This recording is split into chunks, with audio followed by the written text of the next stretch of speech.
Welcome to the Real Free News audio podcast.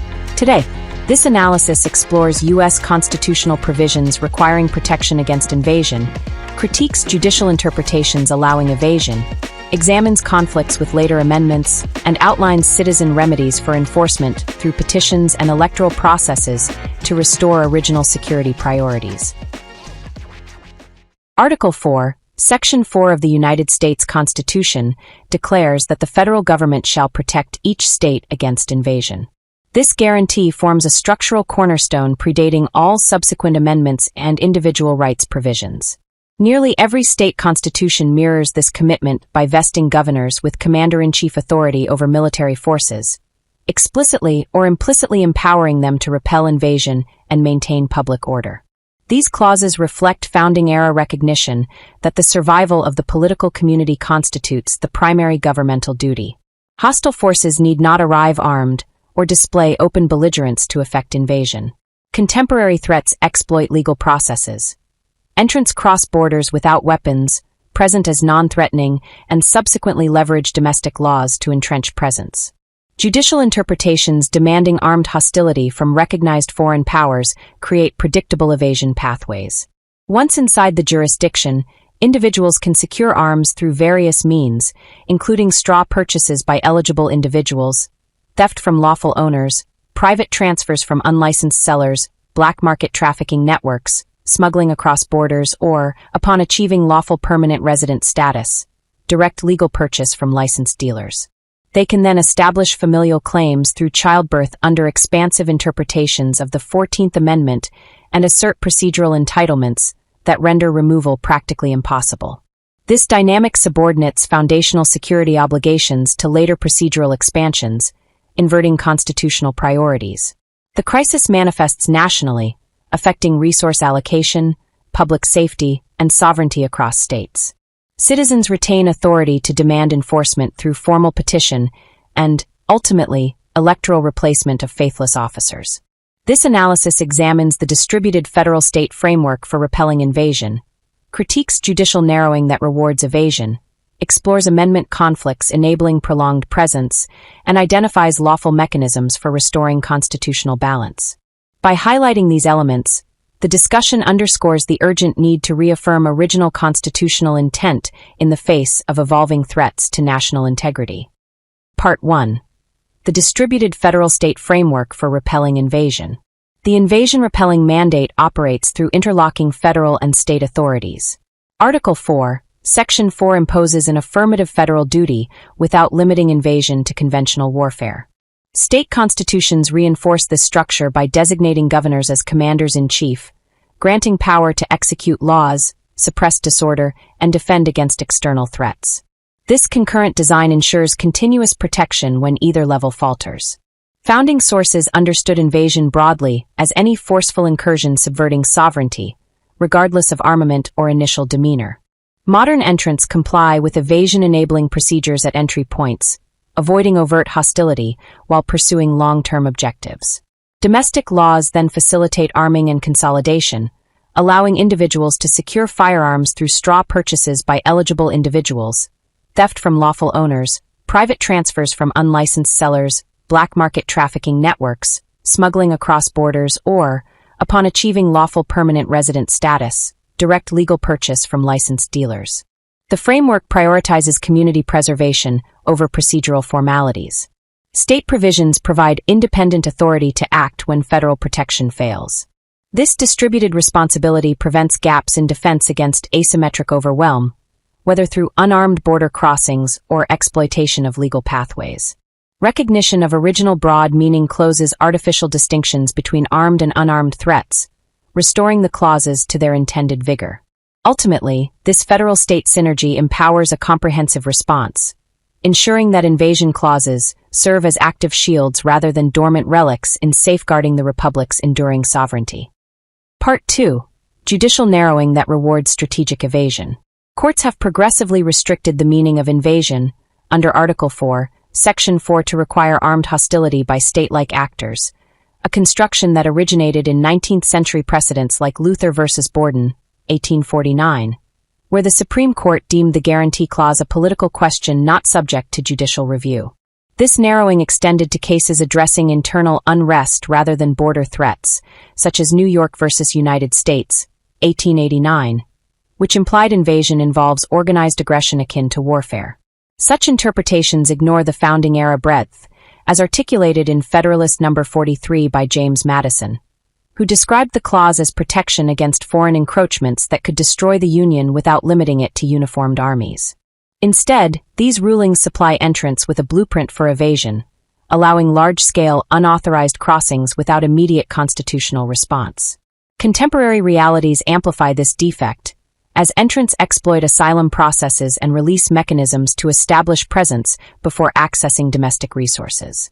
Once inside the jurisdiction, arms become readily available through straw purchases by eligible individuals, theft from lawful owners, private transfers from unlicensed sellers, black market trafficking networks, smuggling across borders, or, upon achieving lawful permanent resident status, direct legal purchase from licensed dealers.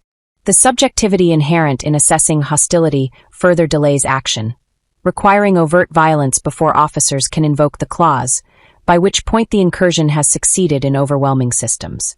This formalistic approach renders the provision ineffective against asymmetric threats, where non-belligerent appearances mask long-term subversive intent. Original public meaning never confined protection to traditional military paradigms. Founding sources encompassed non-state actors and ununiformed incursions, such as raids or filibustering expeditions.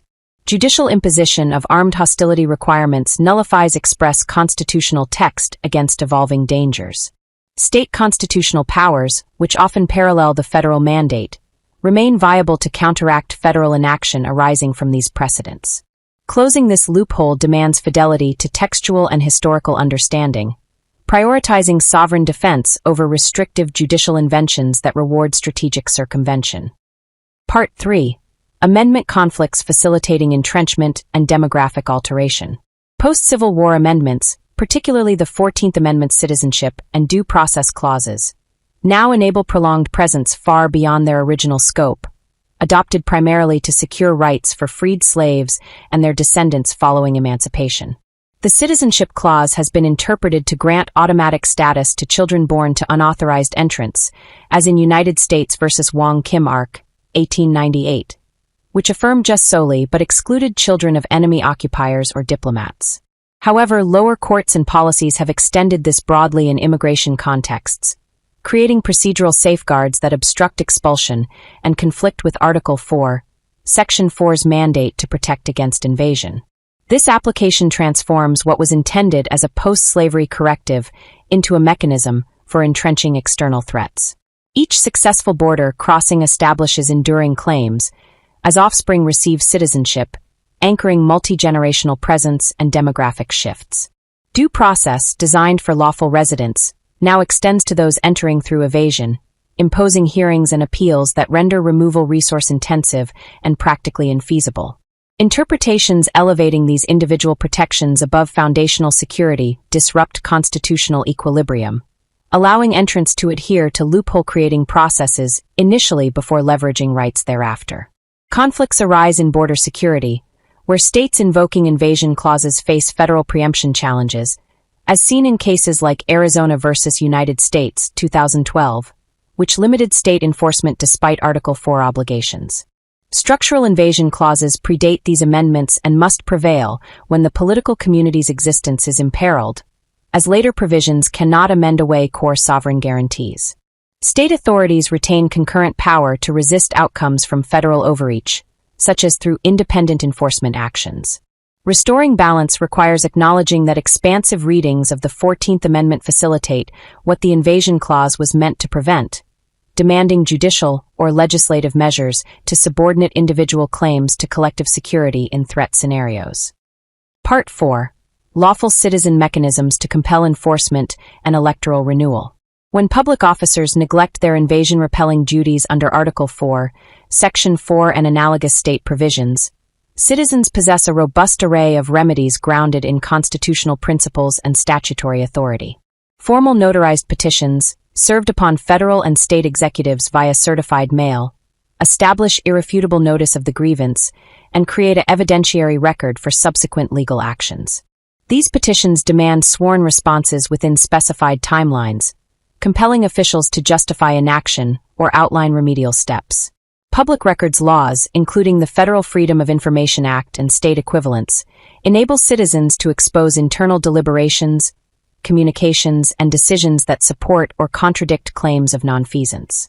Mandamus jurisdiction in courts provides a direct mechanism to enforce non-discretionary obligations, ordering officials to perform their mandated duties or face judicial sanctions.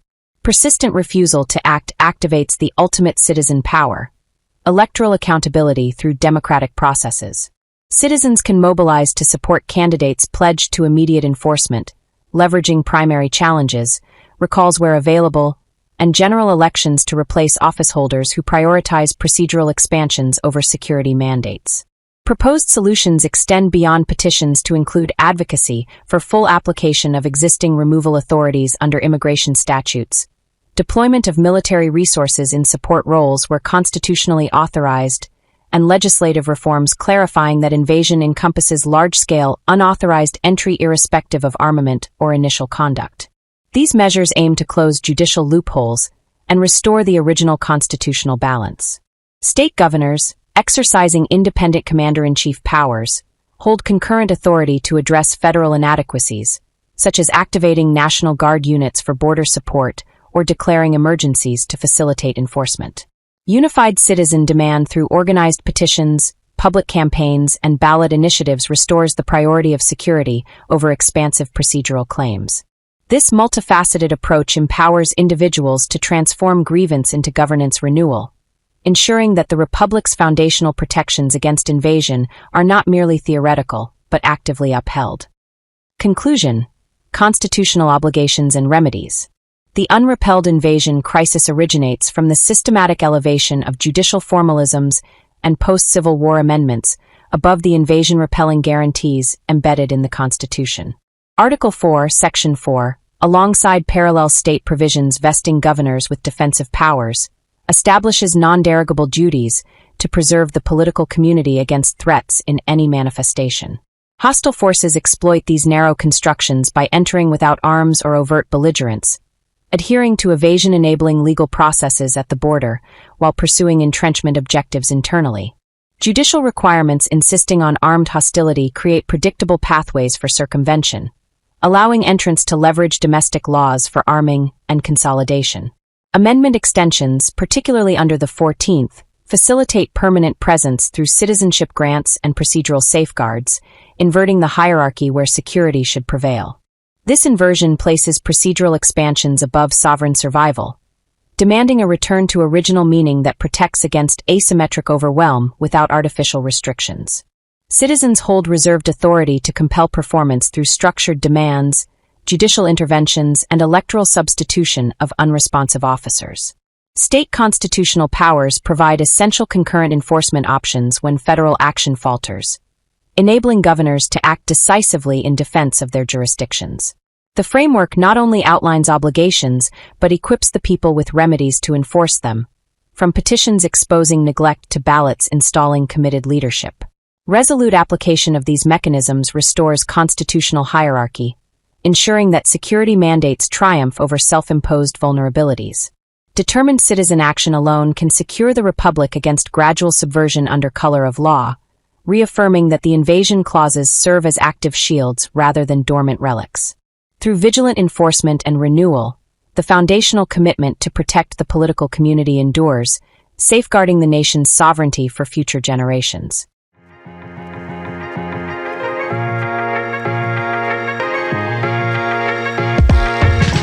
Thank you for listening to the Real Free News podcast.